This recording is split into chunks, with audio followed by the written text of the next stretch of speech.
Stella Family. Terima Belum masuk kasih ya? buat Mom Masuk ya? and Dad yang sudah bergabung di Stella Family di Dokter Stella. Pada hari ini bersama saya Dr. Dwi, kita akan membahas materi tentang anak tertelan benda asing dan apa yang harus kita lakukan. Dan pemateri kita hari ini adalah Dr. Kangga Chandra, spesialis THPKL, dan sudah bergabung bersama kita. Halo Dr. Chandra, Dr. Kangga. Halo Dr. Dwi, ya apa kabar? Gimana?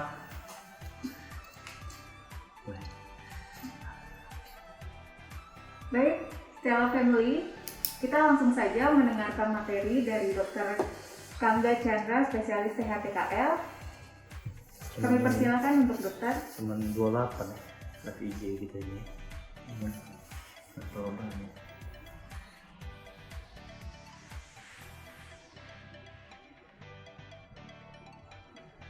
Halo Moms and Dad, apa kabar? Kita berjumpa kembali dengan saya Dr. Kangga, spesialis THT. Ya kan? Hari ini saya akan membawakan topik mengenai apabila tertelan benda asing pada sang baby atau sang buah hati, apa yang harus dilakukan, kan begitu. Oke.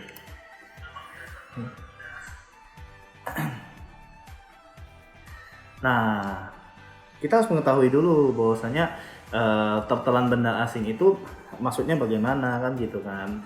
Jadi benda asing yang tertelan itu semuanya pasti pertama kali itu akan berada di dalam saluran makanan di bagian atas yang disebut dengan namanya esofagus, itu dia. Nah, jadi apa sih pengertian dari benda asing esofagus itu adalah semua benda termasuk makanan maupun non makanan, baik keras maupun lembek yang tertahan, ya kan, ketika waktu ditelan, ya kan, dengan sengaja maupun tidak, yang menyebabkan sumbatan baik sebagian maupun total maupun seluruhnya, dan menyebabkan luka pada saluran cerna bagian atas yaitu di esofagus. Nah, kebetulan kasus seperti ini sangat sering terjadi pada anak-anak, terutama pada anak-anak antara usia 6 bulan sampai dengan 3 tahun. Oke. Nah, di mana paling sering yang ditelan oleh sang baby itu, sang anak itu adalah uang logam. Nah, jadi benda asing uang logam ini adalah benda asing yang paling banyak dijumpai. Oke. Nah, jadi dok, bagaimana kalau misalnya tidak diketahui? Nah, keterlambatan diagnosis ini akan memperberat penyakit, itu dia. Oke, di mana sang anak tidak akan bisa makan minum terganggu, bahkan bisa terjadi refleks sampai ke saluran nafas, itu dia. Oke, sehingga mengancam nyawa. Next. Kenapa saya mengatakan terjadinya suatu refleks? Karena kita perlu mengetahui bahwasanya ketika kita menelan, ya kan, makanan yang kita makan itu akan masuk ke dalam saluran cerna bagian atas, ya kan, yaitu ke dalam esofagus. Maka kita harus tahu dulu nih, kira-kira esofagus ini bentuknya bagaimana. Bentuk esofagus itu adalah suatu tabung, itu dia. Panjangnya kurang lebih 25 cm. Kalau dihitung dari gigi seri bagian atas, ya kan, sampai ke lambung itu panjangnya 40 cm. Itu dia. Nah, pertanyaannya, kenapa makanan ataupun benda asing yang ditelan itu bisa tertahan di dalam saluran cerna di esofagus ini? Nah, karena di daerah esofagus ini terdapat daerah penyempitan. Itu dia. Ada daerah-daerah saluran di sini, terdapat beberapa daerah yang menyempit, yaitu ada 4 penyempitan. Ya, penyempitan pertama itu adalah sedikit yaitu di daerah krikofaring. Krikofaring itu apa? Itu adalah katup dari pintu masuk dari saluran cerna bagian atas. Oke, itu kurang lebih 16 cm dari gigi incisif, dari gigi seri. Oke. Kemudian penyempitan kedua itu adalah akibat penekanan dari aorta. Aorta itu adalah pembuluh darah besar yang keluar dari jantung. Itu dia. Kemudian penyempitan ketiga itu adalah dari bronkus atau saluran nafas dengan yang sebelah kiri. Penyempitan keempat adalah penyempitan ketika saluran esofagus itu berubah menjadi lambung. Itu dia. Nah, bayangkan karena di sini terdapat pembuluh darah yang besar, terdapat saluran nafas, maka apabila yang masuk tersebut adalah benda asing yang bersifat tajam, maka akan melukai dari saluran cerna tersebut, esofagus tersebut, dan ditakutkan akan melukai dari pembuluh darah besar sehingga beresiko. Oke, lanjut. Next. Nah, pertanyaan, kenapa sih benda asing ini kasusnya lebih sering terjadi pada anak-anak? Nah, Pertama kita ketahui bahwasanya pada anak-anak ini tahapan perkembangan seorang anak, ya kan, ada beberapa tahapan, yaitu tahapan fase psikomotornya ya. Ini menurut Sigmund Freud yang merupakan seorang psikolog ternama ya. Nah, di mana dia mengatakan bahwasanya pada umur 0 sampai dengan 2 tahun, maksimal sampai 3 tahun, anak tersebut berada dalam fase oral. Itu dia. Sang baby, sang buah hati berada pada fase oral. Maksudnya fase oral gimana? Sang baby sangat suka untuk memasukkan segala sesuatu makanan, segala sesuatu benda ke dalam mulutnya. Itu dia. Oke. Di mana gangguan perkembangan di sini akan menyebabkan sang baby tersebut akan sering menangis dan sebagainya. Oke. Nah, jadi akibatnya oral activity itu pada umur 0 sampai dengan 2 tahun itu paling tinggi. Oke. Itu dia. Nah, inilah alasannya kenapa sang baby terkadang sering memain-mainkan benda asing di daerah sekitar mulutnya. Itu dia yang menyebabkan resiko untuk tertelan. Yang kedua, karena pertumbuhan gigi di geraham, pada seorang baby itu masih belum tumbuh, sehingga proses untuk mengunyah makanan itu masih belum bisa dicerna dengan baik. Sehingga terkadang makanan tersebut kan kebanyakan belum tercerna dengan baik, sudah ditelan. Itu dia. Itu menyebabkan terjadinya impaksi makanan. Kemudian terkadang kita bisa melihat seorang baby sewaktu makan sering bermain, bermain ketika makan ketika bermain, bermain ketika makan, itu akan beresiko terjadinya impaksi makanan juga. Next. Nah, pada umumnya benda asing yang ketika dia masuk ke dalam saluran cerna, ke dalam esofagus, dia itu akan berhenti di daerah katup sphincter, yang kita katakan sphincter, itu pintu esofagus bagian atas. Itu dia, kurang lebih 70%. Itu dia. Nah, next. Nah, ini dia. Sepertinya tadi udah saya ceritakan kenapa benda asing itu dapat tersangkut di esofagus, tergantung dari ukuran jenis dari benda asing tersebut. Kenapa? Karena pada dasarnya ukuran dari diameter dari esofagus kita sendiri, bentuknya itu depan ke belakang itu lebih kecil diameternya dibanding dengan transversal, jadi kurang lebih seperti ini. Itu dia. Nah, akibatnya apabila makanan yang kita makan ataupun benda asing yang tertelan tersebut apabila lebih besar dari ukuran dari saluran makan kita, maka otomatis dia akan tertahan, selain daripada terdapat adanya beberapa daerah-daerah penyempitan. Dan yang kedua, apabila benda asing yang kita telan tersebut adalah benda asing yang bersifat tajam, maka dia dapat menancap di dinding esofagus yang dimana lebih berbahaya. Nah, dan bagi beberapa keadaan yang mendasari terjadinya sumbatan dari benda asing tersebut di esofagus adalah salah satu keadaan misalnya struktur esofagus, gitu dia. Nah, apa itu struktur esofagus? Yaitu di mana esofagusnya tersebut mengecil, gitu dia. Nah, seharusnya esofagus kita itu, saluran makan bagian atas kita itu dapat melebar, gitu dia, untuk menampung makanan yang kita makan, gitu dia. Nah, jadi apabila dia memang sudah mengeras, maka dia tidak akan bisa melebar. Itu memang gangguan di mana benda asing tersebut dapat tertahan. Next. Nah, ada beberapa faktor ya. Beberapa faktor itu termasuk faktor usia ya.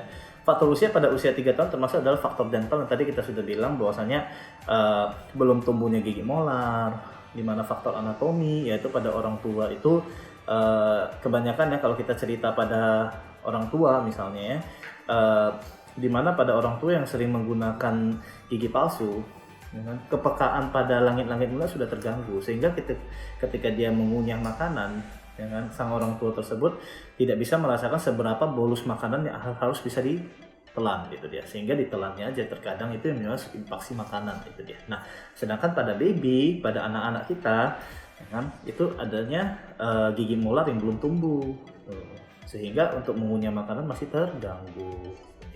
Nah, kemudian faktor kelalaian, di mana sering memainkan makanan dengan gigi, dengan mulut, ditaruh di mulut. Misalnya uang logam ditaruh di mulut, gitu ya. Jarum ditaruh di mulut. Nah, atau pada orang-orang yang misalnya, contohnya epilepsi, ya kan, gitu ya, atau tidak sadar. Gitu ya. Next. Yang perlu ditanyakan pada seorang anak, Jadi kalau misalnya moms and dad mencurigai babynya atau anaknya ini sang buah hatinya kira-kira tertelan sesuatu benda asing, maka boleh saya tanya ada tidak rasa mengganjal. Itu dia. Oke, karena adanya benda asing pasti akan ada keluhan rasa mengganjal. Oke, pasien akan sulit menelan, kesukaran menelan disertai dengan nyeri menelan, itu dia. Terkadang muntah, itu dia. Nah, kalau dia sumbatan di saluran nafas, di saluran cerna, apabila sumbatannya total, akan menyebabkan pasien tersebut sulit untuk makan. Oke, tapi kalau dia sumbatannya setengah, dia bisa makan, dia bisa minum tapi tidak bisa makan. Dan yang kedua, banyak berair liur. Oke. Dok, jadi bagaimana kita tahunya kalau misalnya seandainya baby kita atau sang buah hati kita itu sudah pasti sih kemungkinan besar terjadi tertelan sesuatu, biasanya adanya nyeri menelan yang terlokalisir, misalnya ya kan, sang anak menunjuk lehernya sakit di sini gitu. Karena kalau dia nyeri menelan akibat infeksi di tenggorokan itu biasanya menyebar, itu dia, tidak bisa terlokalisir, itu dia. Tapi kalau nyeri menelan karena adanya tersangkut oleh benda asing di esofagus, biasanya akan dikeluhkan adanya nyeri menelan yang terlokalisir, ya kan, itu dia. Nah, maka apa yang kita lakukan ya, kita lakukan untuk melakukan pemeriksaan. Oke. Pemeriksaan yang biasa kita lakukan adalah kita ronsen. Oke, ronsen leher, ronsen dada, bahkan kalau pada anak kita ronsen sampai ke bagian perut, itu dia. Nah, namun itu untuk benda asing yang dimana ketika kita ronsen kita bisa lihat, itu namanya adalah benda asing yang bersifat radio opak, contohnya besi, uang logam dan sebagainya. Namun bagaimana kalau misalnya benda asing yang bersifat radiolucent, artinya tidak nampak, itu dia, contohnya daging. Nah, maka yang kita lakukan itu adalah kita bisa melakukan pemeriksaan yang disebut dengan namanya esofagogram. Apa itu esofagogram? Jadi dilakukan pemeriksaan ronsen esofagus dengan meminum barium kontras. Oke. Nah, nanti benda asingnya itu akan nampak bentuknya dengan adanya kontras yang diminum. Oke. Nah, Dok, jadi kalau misalnya sudah dilakukan pemeriksaan ronsen juga tetap tidak nampak adanya benda asing, apakah sudah bisa dikatakan baby saya sudah tidak ada infeksi makanan atau tidak ada benda asing di saluran esofagusnya?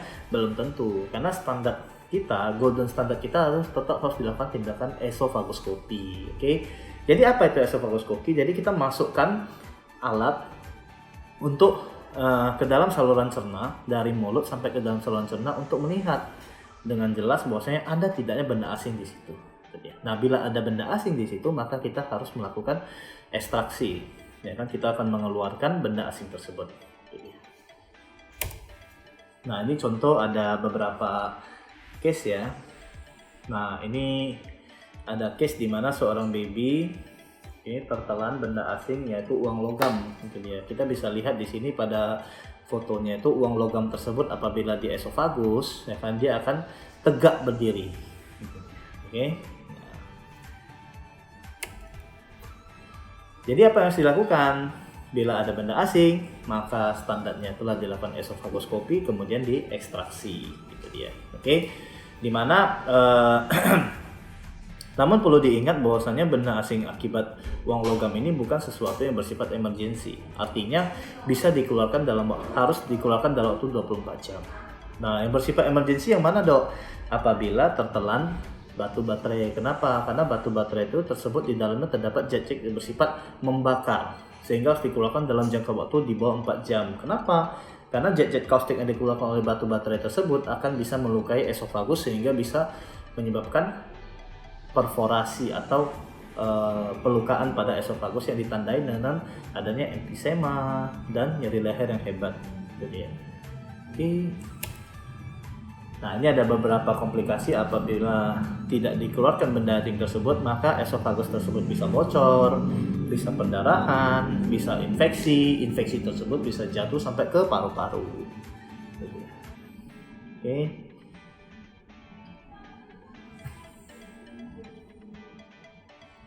Terima kasih. Bila ada pertanyaan, boleh. Terima kasih untuk materinya, Dokter Pangga. Terima kasih buat Stella Family yang sudah mengikuti dan mendengarkan materi dari Dokter Pangga. Kami menunggu pertanyaan dari Stella Family dan akan dijawab langsung oleh Dokter Pangga spesialis THPKL. Sangat menarik ya materi dari Dokter Kangga. Jadi untuk Stella Family harus lebih waspada untuk anak-anaknya dan menjaga benda-benda kecil yang ada di sekitar anak agar kejadian tertelan benda asing ini tidak terjadi pada anak kita ya. Kami menunggu pertanyaan dari Stella Family. Untuk materi hari ini, Dokter Kangga akan memberikan pesan kepada Stella Family di rumah.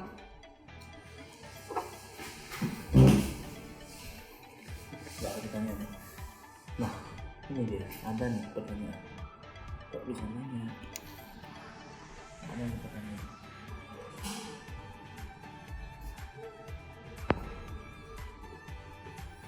Ada pertanyaan dari Anil Singh. Saya mau bertanya dokter, jika benda asing seperti logam tertelan sampai ke lambung, apa yang harus dilakukan dokter? Terima kasih dok. Ya, sip. Jadi kalau misalnya sudah sampai ke lambung, ya kan, kalau lambung itu kalau kita ukur dari tulang belakang kita itu sekitar di vertebra thoracalis 10 ya. Biasanya kalau benda asing sudah sampai ke lambung, mudah-mudahan sih aman, kecuali batu baterai, itu dia. Oke, karena seperti yang saya bilang, batu baterai itu bersifat memiliki zat-zat kaustik yang nanti bisa menyebabkan pelukaan pada esofagus. Tapi kalau bila yang lainnya, ya kan, misalnya seperti tulang ikan, ya kan, uang logam dan lain-lain, apabila sudah sampai ke lambung biasanya aman, karena kalau saluran cerna bagian bawah kita itu memiliki sifat di mana dia itu akan mengeluarkan benda asing tersebut dengan dilapisin, gitu dia. Untuk yang bagian bawah. Nah, yang kita khawatirkan adalah ketika dia masih masuk di esofagus. Gitu. Oke. Terima kasih buat jawabannya dokter. Terima kasih buat pertanyaannya. Dan ada pertanyaan lagi ya dokter. Ini dari Xiang. Apakah pertolongan pertama apabila anak tertelan benda asing? Nah, ini pertanyaan bagus nih ya. Jadi kalau misalnya memang seorang anak kita tertelan benda asing, apa yang bisa kita lakukan pertama? Pertama adalah sebagai orang tua, sebagai moms and dad, Anda harus memastikan bahwasanya benar nggak sih kira-kira anak ini tertelan benda asing. Terkadang kan anak-anak ini kan lasak ya, kita nggak tahu nih dia itu sudah tertelan atau tidak. Yang biasanya kita khawatirkan adalah firasat kita. Tadi ada uang logam di situ, kenapa tiba-tiba hilang, kenapa tiba-tiba ditunjuk mulutnya kan gitu kan. Nah Anda perlu lihat misalnya, maka waspadai gejalanya misalnya, ya kan. Apabila memang ada nyeri di leher, rasa nyeri di leher dilokalisir, kemudian banyak air liur, ya kan, dicoba dikasih minum rupanya muntah, ya kan, nggak bisa. Nah, itu ada kemungkinan adanya terjadinya suatu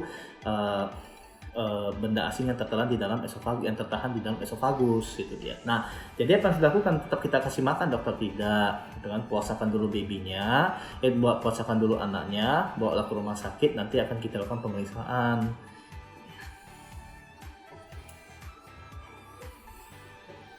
Ya, sudah ada 2 pertanyaan yang sudah dijawab oleh Dokter Kangga. Jika masih ada pertanyaan, kami akan menunggu. Nanti lagi ngomong. Sini, aku ngomong. Biar aku ngomong. Tambahan. Biar ada nggak ada pertanyaan. Biar aku ngomong. Sini, berikan ke aku. Apa? Iya, lanjut. Biar aku ngomong. Nah, ya. Untuk Dokter Kangga, ada pesan kepada Stella Family di rumah, Dok? Oke, terima kasih Dokter Dwi. Nah, jadi tadi melanjutkan yang tadi ya. Jadi apa yang harus kita lakukan kalau misalnya kita menduga anak kita terjadi ini kan gitu kan? Apakah tetap dipaksa diberikan makan, nanti bisa didorong. Sebenarnya tidak disarankan untuk memberikan makanan minuman, karena kalau kita menduga seorang baby atau seorang anak tersebut, ya kan, adanya infeksi, adanya benda asing uang logam di saluran cerna, tidak bisa kita berikan langsung kita coba-coba berikan makanan dan minuman. Kenapa? Karena ditakutkan terjadi suatu aspirasi. Apa itu aspirasi? Di mana saluran makanan sudah tertutup akibat ada benda asing tersebut. Bayangkan saja terjadi overflow, artinya air minum tersebut dari saluran cerna, ya kan, terdorong masuk ke dalam saluran nafas. Nah, itu lebih berbahaya lagi, di mana saluran nafas tersebut akan masuk air sehingga menjadi sesak. Itu dia. Nah, ada pertanyaan lagi? Ada 1 pertanyaan lagi, Dok. dari Suhartati. Dokter izin bertanya, pertolongan pertama untuk anak di rumah yang tertelan makanan seperti kentang, bagaimana dokter? Oke, pertanyaannya gini, kalau kentang itu kan memang makanan ya, kalau makanan itu seharusnya kan ditelan ya. Nah, kalau misalnya pertama lihat dulu, kira-kira tertelan makanan seperti kentang itu ukurannya seberapa besar. Kalau masih yang kecil, ya kan dia pasti akan jatuh ke lambung. Nah, ketika dia sudah di lambung ya udah nggak usah dipikirkan karena nggak ada menyebabkan masalah apa-apa. Tapi kalau misalnya tetelan kentang kira-kira ukurannya besar ya kan, yang harusnya tidak bisa masuk ya kan, dan ketika dikasih minum juga babynya nanti keluar air liur, nggak bisa minum, muntah ya, itu mungkin boleh harus dipuasakan babynya, harus dipuasakan dulu ya kan. Yang bisa dilakukan adalah dipuasakan dulu, jangan dipaksa diberikan makan minum, bawa ke rumah sakit, nanti kita lakukan pemeriksaan. Oke.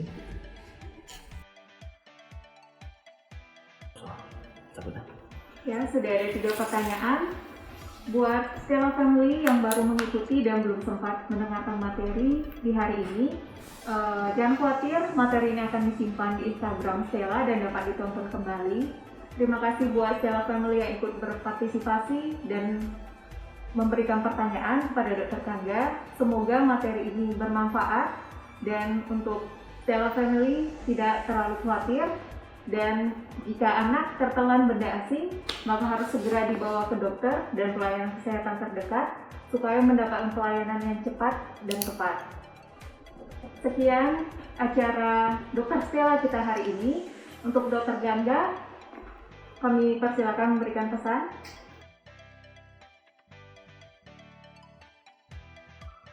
Oke, terima kasih Moms and Dad. Hari ini sudah berakhir sesi presentasi kita pada siang hari ini. Dinantikan lagi nanti mengenai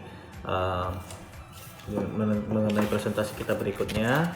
Oke, hati-hati setiap jangan mendekatkan sang baby Anda dengan sang buah hati Anda dengan benda-benda asing di sekitarnya. Oke, karena kita tidak pernah tahu apa yang terjadi, kita tidak akan pernah melihat. Jadi kalau misalnya Moms and Dad merasa adanya babynya tertelan benda asing, langsung bawa ke rumah sakit, nanti kita lakukan pemeriksaan.